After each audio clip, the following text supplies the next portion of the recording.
Et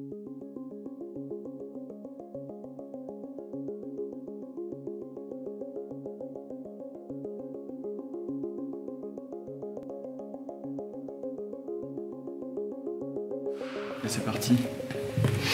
Bonjour Michel. Bonjour. Alors on a commencé les travaux en février, qui consistaient à aménager déjà un certain nombre de bureaux, de salles partagées, salles de réunion. On a réalisé des plans qui ont été validés par les associations qui allaient utiliser dans un premier temps le lieu. Et puis on a attaqué. L'objectif était de faire le plus avec du matériel réutilisé. Donc on est allé démonter des cloisons à l'Andivisio pour pouvoir à la fois bien gérer le budget et puis s'approprier dans le démontage et dans le remontage et la transformation ce matériel.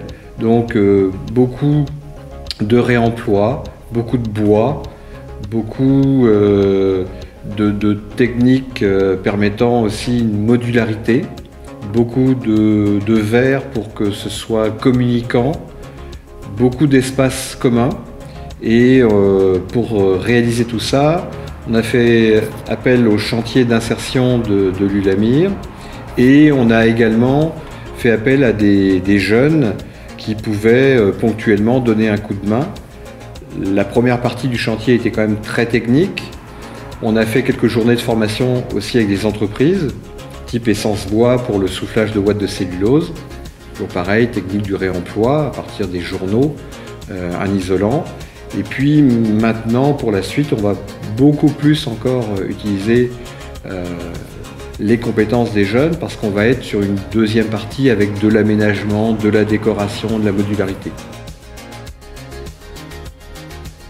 À partir de là, la deuxième phase consiste avec les jeunes à aménager l'espace jeune, c'est-à-dire là où on est aujourd'hui, encore un lieu de stockage, mais qui va devenir, dès que possible, avec les jeunes, l'espace qu'ils vont utiliser au quotidien. On passe à la mise en place de l'espace pour qu'il soit utilisable.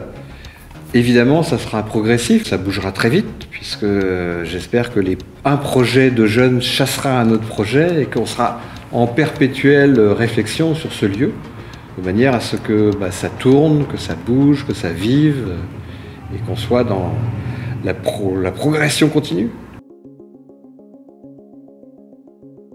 Il y a une vraie dynamique aujourd'hui sur ce qu'on appelle des tiers-lieux, des lieux qui ont plusieurs usages. On est vraiment dans cette dynamique-là. Voilà, il y en a à Brest, à Saint-Brieuc, à Lannion, à Quimper. Des lieux se montent de ce type-là. Les deux aspects, valoriser, accompagner les projets collectifs des jeunes adultes et également du coup faire réseau avec les structures agissant en direction des jeunes dans tous les secteurs qui concernent la vie du jeune. Tout sous un même toit, on a 300 mètres carrés et le but c'est vraiment expérimenter. Donc voilà, donc maintenant la gouvernance est aussi à construire de ce lieu. Il y a tout à réfléchir sur comment on va gérer ce lieu-là. L'idée c'est vraiment pas que une structure prenne le pas sur les autres, mais que les décisions soient collectives et partagées. On a eu aussi un soutien des pouvoirs publics là-dessus, et c'est vrai que ce soit la démarche Jeunes en Trans ou Mort les communautés, les pouvoirs publics se sont vraiment aussi impliqués dans cette démarche. C'est vrai qu'on nous a donné les moyens d'expérimenter. Du coup, le 2D, c'est un espace libre, ouvert, et donc en tant qu'association, si vous voulez participer à cette dynamique collective, le lieu vous est ouvert. Il y a la possibilité d'avoir des bureaux. Il reste encore des bureaux possibles pour des salariés de structures agissant en direction des jeunes. Il y a la possibilité d'y tenir des permanences pour vos activités. Il y a la possibilité de se réunir et il y a également la possibilité de venir voilà, consulter de la ressource documentaire notamment, mais pas que. On réfléchit à d'autres types de mutualisation possibles. Voilà, le lieu est ouvert maintenant, c'est aux structures de s'en emparer. Moi je suis éducatrice au point accueil écoute jeune. Donc brièvement, c'est un lieu où on reçoit les jeunes en entretien entre 12 et 25 ans qui veulent venir discuter de ce qui peut être un peu compliqué à certains moments. C'est pas forcément des grosses problématiques, ça peut l'être aussi, des jeunes qui sont en mal-être, en souffrance. On est arrivé au 2D début mai, voilà. On a été les premiers en fait à s'installer avec le Résam. Donc on dispose de la salle d'entretien dans laquelle on est là, et puis de 2 bureaux, un de chaque côté de la salle d'entretien. Pour chacun des professionnels.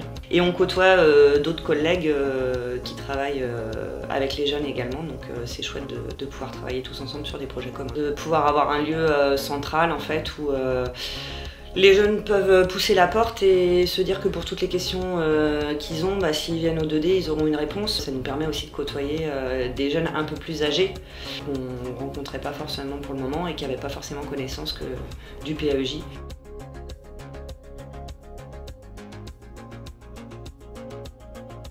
Les Petits Débrouillards, c'est une association d'éducation populaire qui existe depuis près de 30 ans en fait, dans le Grand Ouest et en Bretagne notamment, mais qui est présente à l'échelle nationale, qui dépend d'un réseau en fait, national d'associations. Donc on cherche à développer la curiosité, développer l'esprit critique et donner le goût des sciences et du questionnement. Au 2D, on est dans un cadre particulier qui est un projet en fait, un projet qui s'appelle Jeunes ambassadeurs du numérique. C'est un projet en fait qui vise à développer l'accès au numérique, les usages de base, configurer sa messagerie, développer sa visibilité sur les réseaux sociaux, ce genre de choses.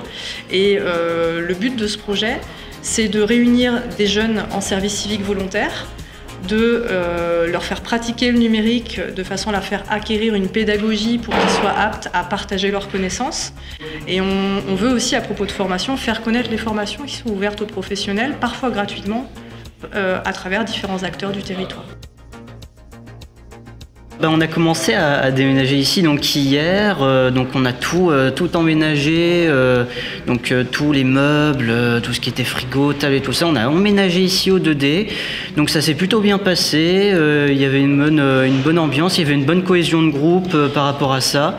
Et puis là, on a commencé à tout mettre en place, donc tout ce qui était informatique, branchement et tout ça. Donc ça dans un aspect aussi donc écologique, on a fait ça en matériaux recyclés et en matériaux réutilisés. Par exemple, on a créé des étagères ou alors des tables en palettes, en porte. On commence à être sur informatique et il nous manque pour l'instant très peu de choses à refaire.